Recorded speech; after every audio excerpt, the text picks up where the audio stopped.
My name is Manal Asad. I am a founder and a chief experience strategist at ClarCX. It's an experienced consultancy company. We focus a lot on bringing the people with the technology.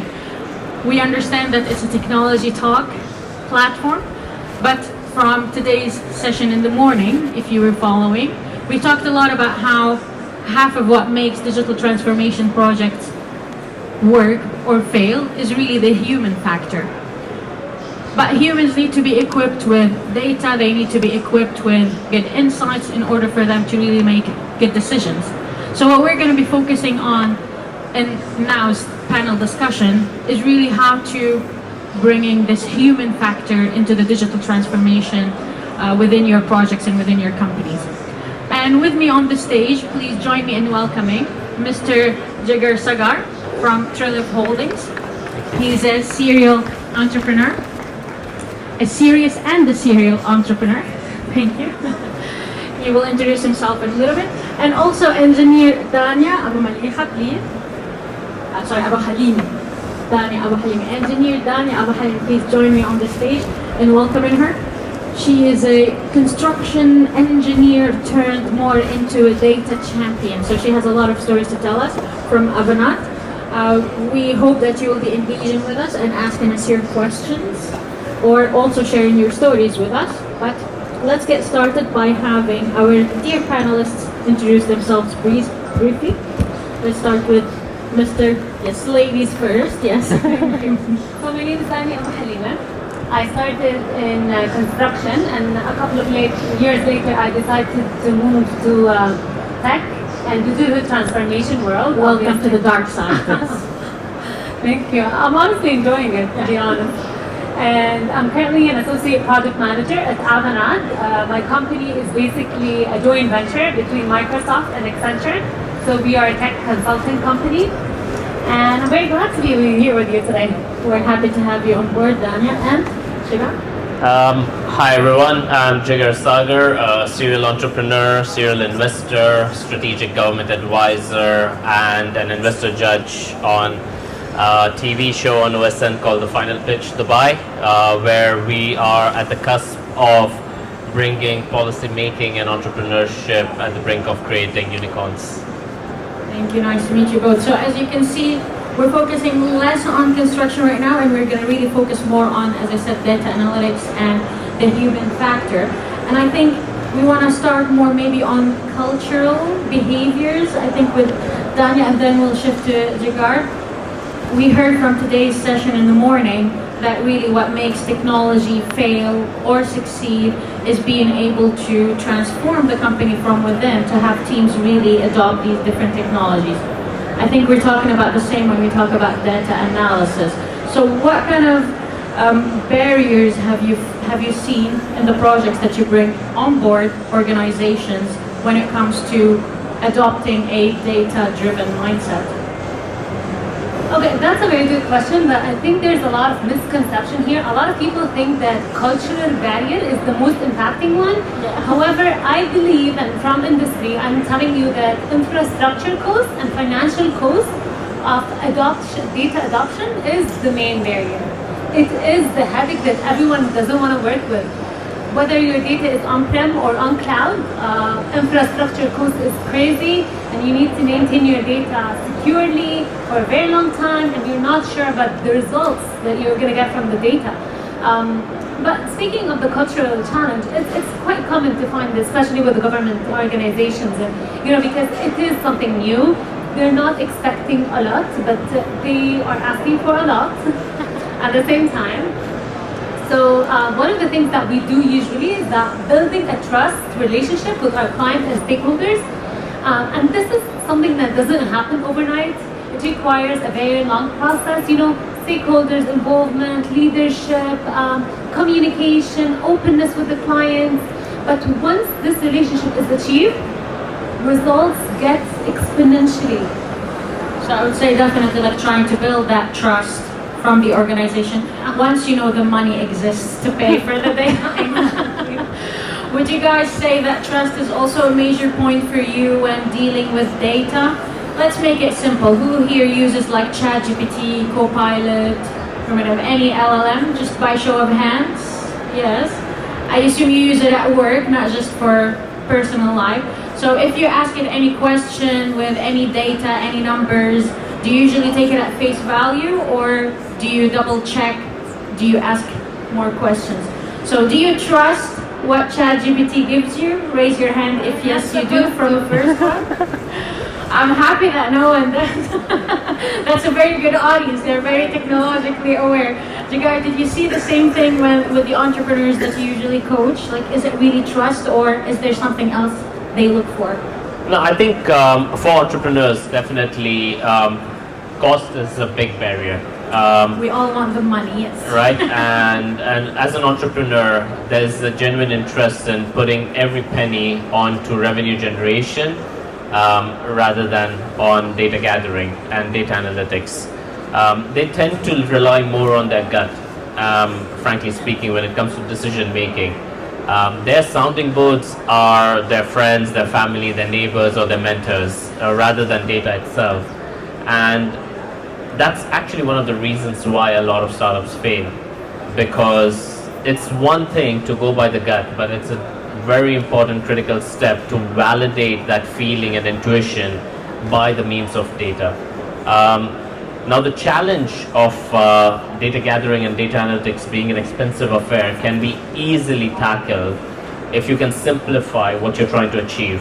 Rather than having 1 million dashboards for 1,000 employees across the organizations, for a startup organization, for an entrepreneur mindset, you could have basic 4 or 5 KPIs, and that's about it. Simplify what you're gathering, put one dashboard out there, make it transparent to the organization, focus on your cost of acquisition, focus on your profitability and margins, NPS, and you're pretty much good and golden in terms of what the organization needs to see on a high level. And then I don't think cost is a barrier.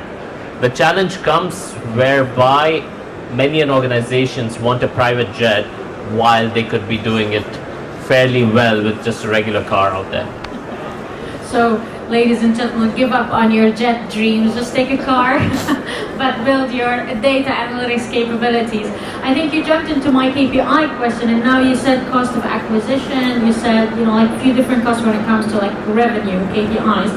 But what I noticed is that if you have a dashboard with a bunch of numbers, people are not really looking at it anymore.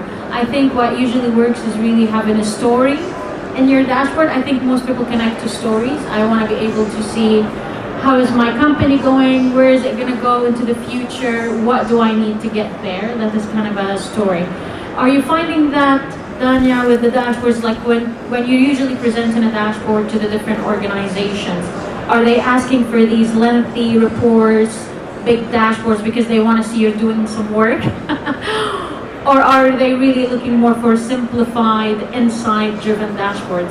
I think a lot of companies now, they're looking to simplify the technology, have the main points on the dashboard. Other than that, they don't want the hassle, Especially when it comes to CISO and management level, they really need the most outstanding points. They're busy people. They do not want to read a lot of numbers. Exactly. They don't want to go through a very long essay and report. They're like, oh my God, we don't have time for this. Just tell us. Just tell me where the money is. Thank you. Show me the money. Exactly. So that's why I think that we need to simplify the technology to be able to do all of this. We're not supposed to work with numbers and data and all of this. AI and technology should help us to do that. So now to segue on AI, I'm pretty sure that you guys are you bored talking about the AI in most of the places you've gone to? No, or is it exciting for you? Do you want us to talk about AI? Raise your hands if yes, you want us to talk about AI. Look at that. I know it's an exciting topic, but sometimes it could be more of a trend. I mean, that's what we spoke about before. Are we seeing really AI tools facilitating, like using data and insights? Because we see some tools connecting different data everywhere. Are you seeing startups, entrepreneurs, companies, like really using AI to make sense of data, or is it something else they're using it for? I mean, listen, in true honesty, for AI to work and make sense of data, you need to build your own LLM models. And to be bluntly honest, building an LLM model can cost you in millions of dollars. So it's not for It's everyone. not what a startup is looking for. No, I mean, it's not just about startup. I mean, even multiple SMBs are not ready for it, right? And is that return on that investment worth it or not is also a secondary question.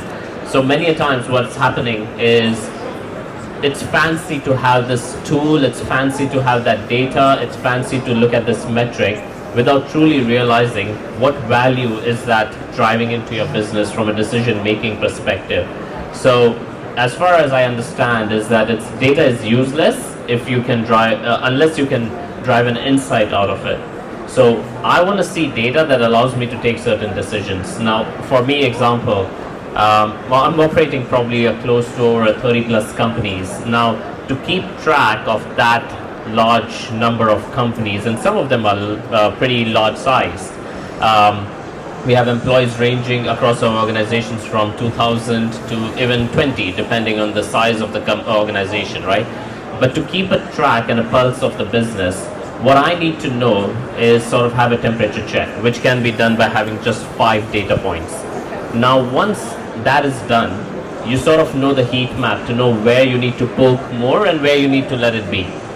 When something does well, you need to poke so that you can replicate your success. When something goes bad, you need to poke so that you can prevent it from happening. Now, taking that into account, that's probably where your AI models may come into play, which is diagnostics, probably looking at customer data, looking at transaction volumes, and certain tools can definitely help you process big data much more efficiently and in a seamless manner that a naked eye looking over a spreadsheet with 1 million touch points is never going to be able to absorb. Are you seeing the same, Dania? Yeah, I really like his point of view, but I think, Jigar, you're looking at it from a startup perspective. I'm looking at it from, I would say, 100 kilometers away. Because we are, I am here representing Avanade, which is a Microsoft partner. So you have to champion AI. Exactly, I have a champion AI. But no, let's be honest, data is very powerful, and we can't say data is useful. Data is today's gold. And we can use it in multiple ways. But the thing is that's why I emphasize on the fact that infrastructure cost of data adoption is the most painful thing for organizations nowadays. It's not only because of the culture, but it's because of you're putting your money, you're investing into something, you don't know what's the outcome of. And especially organizations for example, governmental organizations here in Dubai and Abu Dhabi, they want solutions, but they're not sure that AI is the solution. And here comes the data part. Whenever we get a new client, we're starting up a new project, we need to understand what type of data do you have, what quality of data Is it on WhatsApp or is it some printout somewhere? Exactly. Yeah. We need to understand your data. We need to understand how consistent your data is. We need to understand the quality of data do you have. Do you have enough data so we can ingest into an AI model and proceed accordingly? Or is it gonna give us something useless? What do you think, Jigar?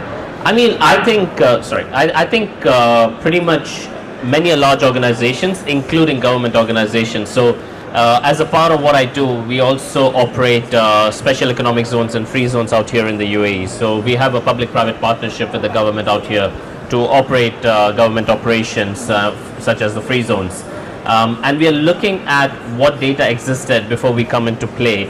And you would be surprised that while there is a lot of data, none of it is structured.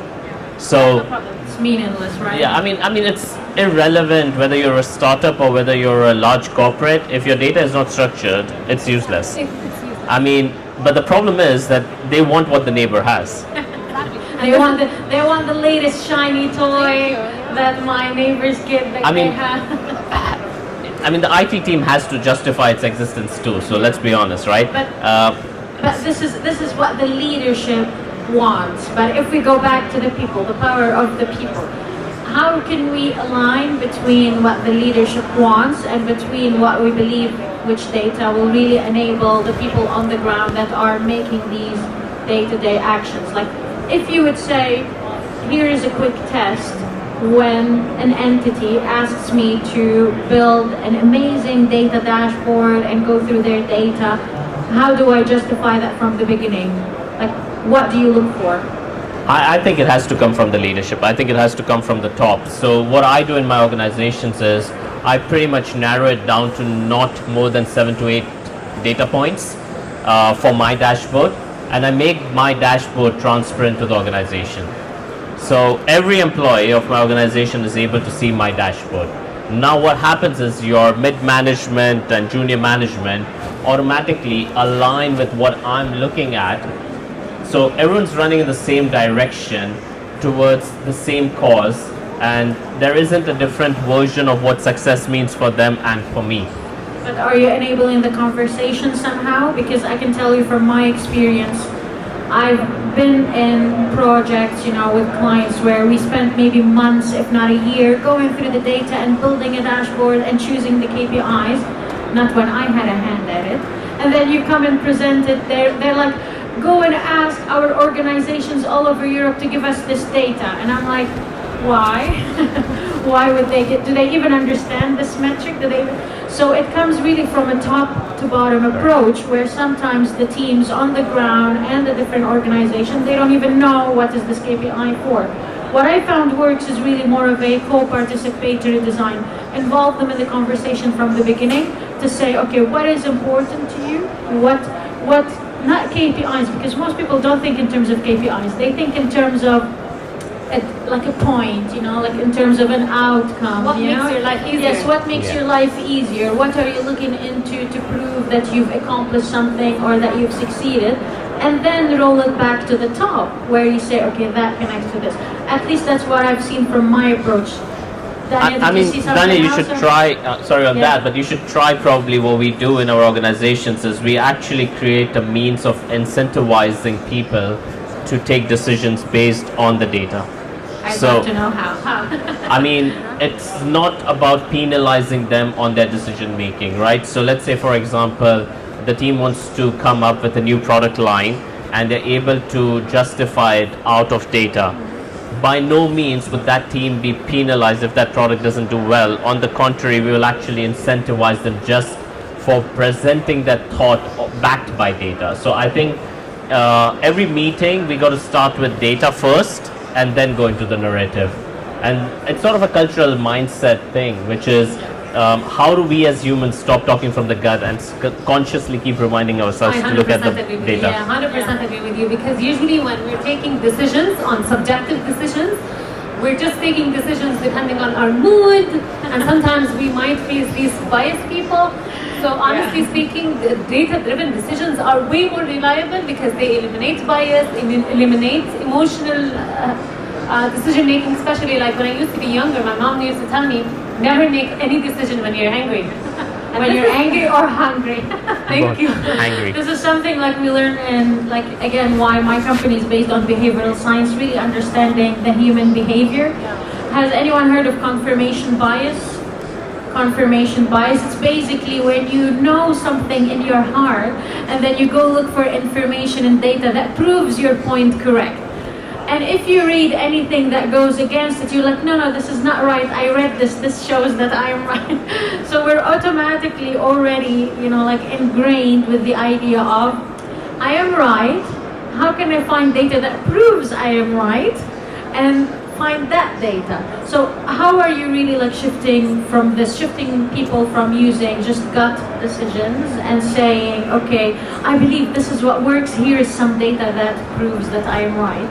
Yeah, I honestly believe we can shift, and we're not supposed to shift. We should find the perfect balance between data-driven decisions and subjective decisions that are coming from human nature.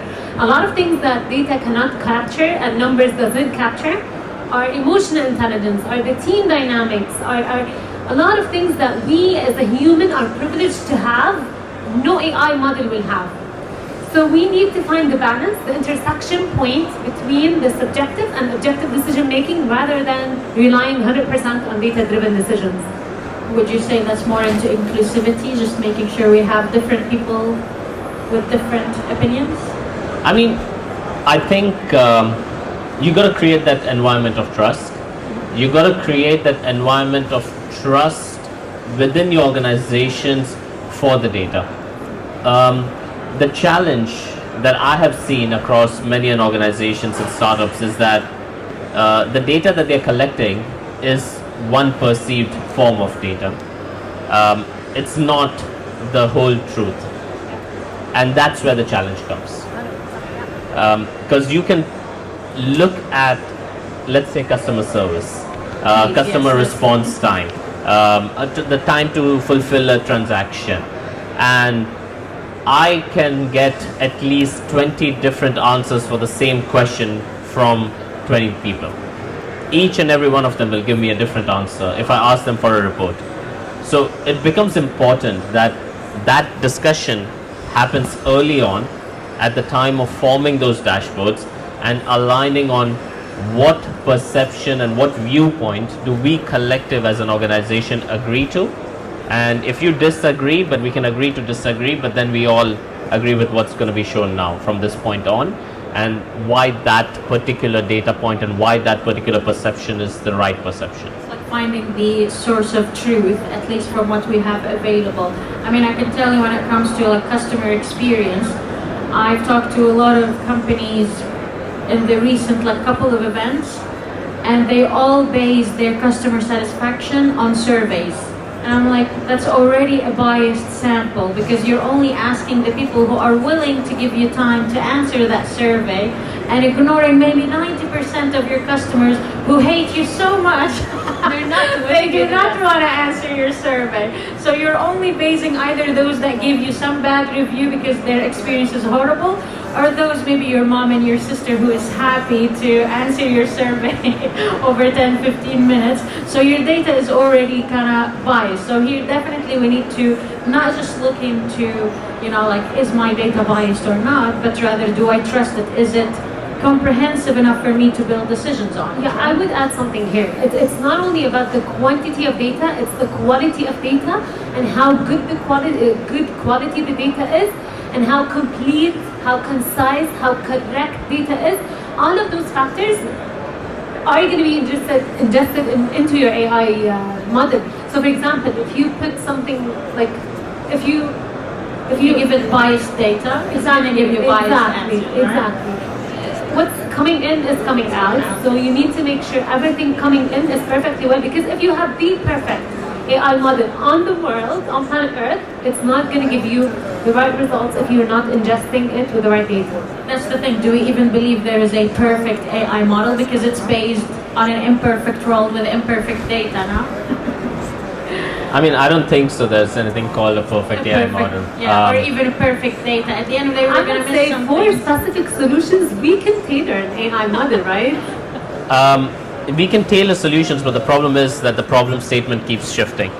That's why we have to define KPIs and Correct. objectives on stage one. Exactly. I want to ask here the audience, in your jobs in the past, raise your hand if in the past month you've looked at a dashboard or some KPIs, some numbers.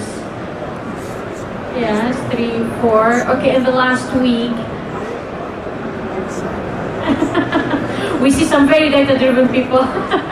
But for the rest, yes, these data, like the data points you look at are not necessarily look at every day, every week, sometimes once a month maybe.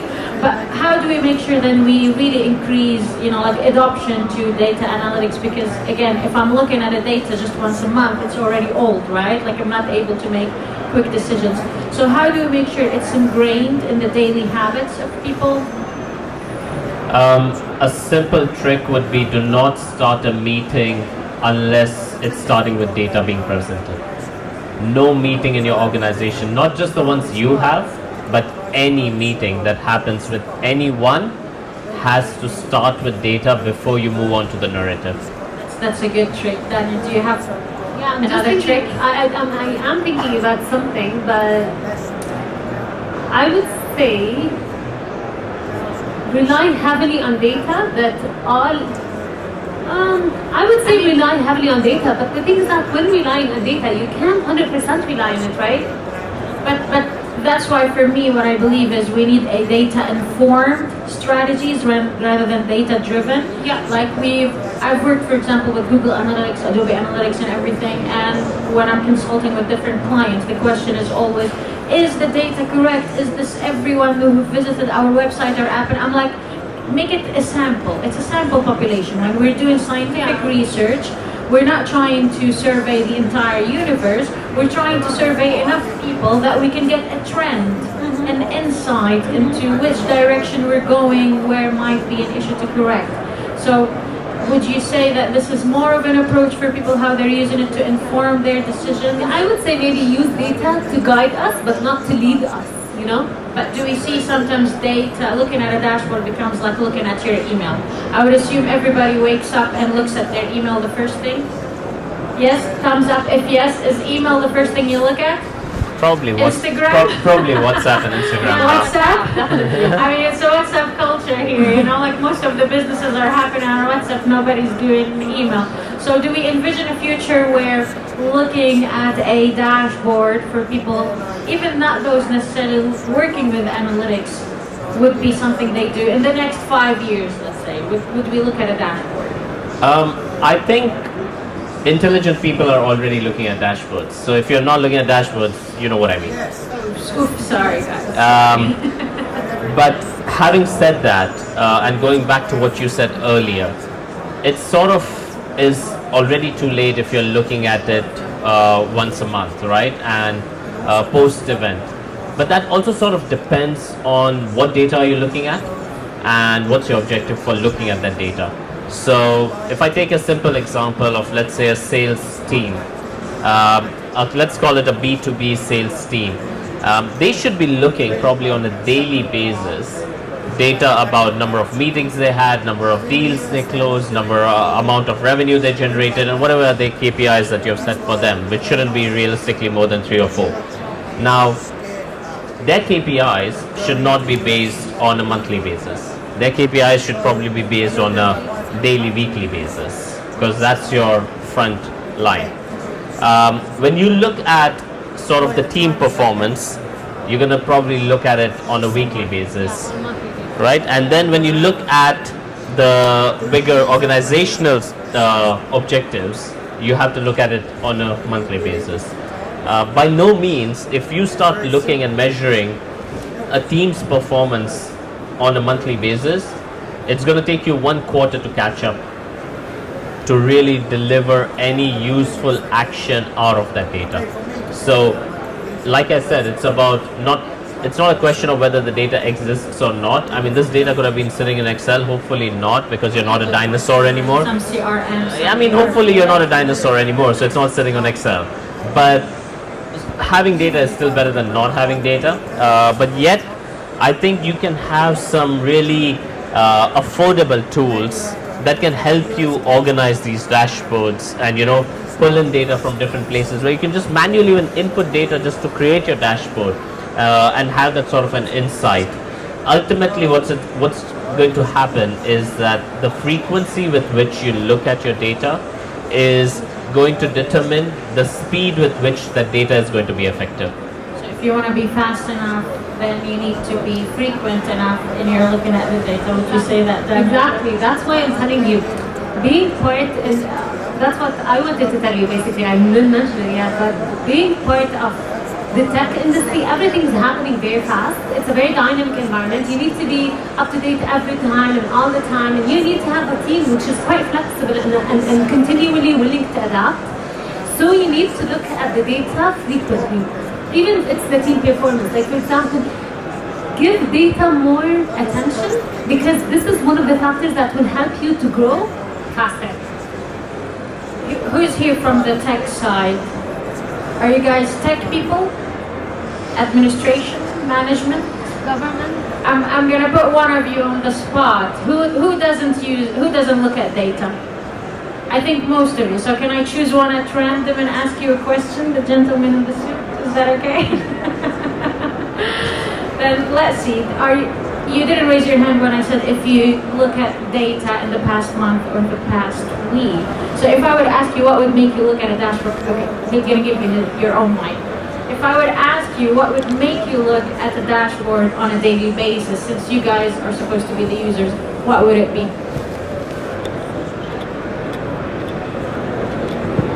Actually, I look at it, the dashboard when I have a problem in operations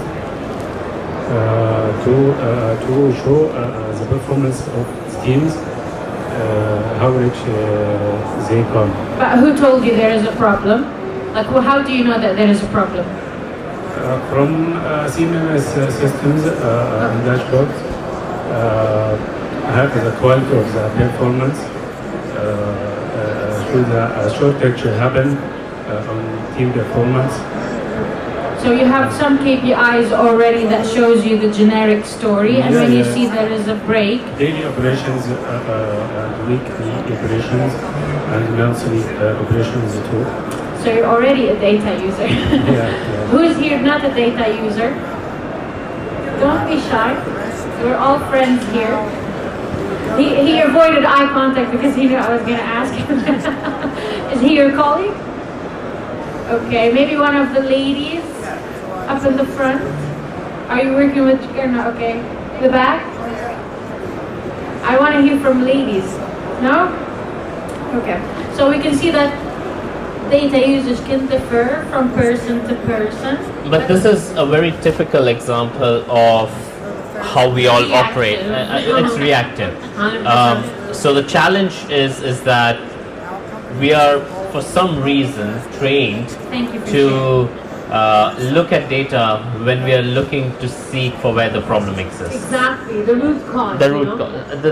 The real way of making it work for you rather than you working for data is if you use data and you actually have to create a culture, and this is what the culture we were referring to is looking at data for insight. So don't think of data with the sake of report and compliance purposes. More often than not, dashboards and data end up becoming something to be presented to the stakeholders and management.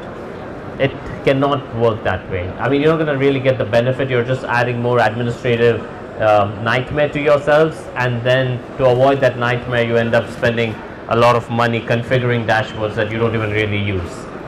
I mean, this is like a good point, and we're seeing this in different industries, by the way. This is why I'm a big proponent of cross-industry discussions. In healthcare, who goes to the doctor if there's nothing wrong with you? No one. I can tell you, no no one. one. Doctor, you're like, I'm feeling fine. I'm gonna go spend a couple of hours at the doctor. See, maybe there's something I'm not seeing. No, right? As humans, we always react to something when it happens. When I feel bad, I'll go to the doctor. When I see something is broken, I'll look at the Even, a lot of people miss the routine checkup because there's no need to do it. Fine. But it's the same thing with companies. Everything is running smoothly so far. But in your analogy and example, I think that what we know is that the right thing to do is go for a routine checkup. Yes, thank you. I mean, once you cross, I don't know, even if you cross 25, 30 in today's day and age, you should be getting your routine checkups, even if it's an annual checkup. Now, that's using data that comes out of that checkup to use it as an insight to see where your health is trending towards, rather than waiting. Until I have diabetes, Exactly. To start cutting back on sugar, I need to know already if I'm close to it. So if we switch back to the analysis to the topic of data analysis, I would say when it comes to healthcare, it's probably because doctors are overburdened, and you are so busy. I'm not gonna waste hours of my time if I'm feeling fine. Shifting back to data analysis, we're overwhelmed with lots of things that we need to do, not just looking at data. Maybe we are really afraid of looking at data because I don't want it to tell me that there is a problem. I do not want to, I'm already trying to accomplish the tasks that I have in my day. I do not need one more thing of looking at the dashboard, trying to think, what am I going to do with the data?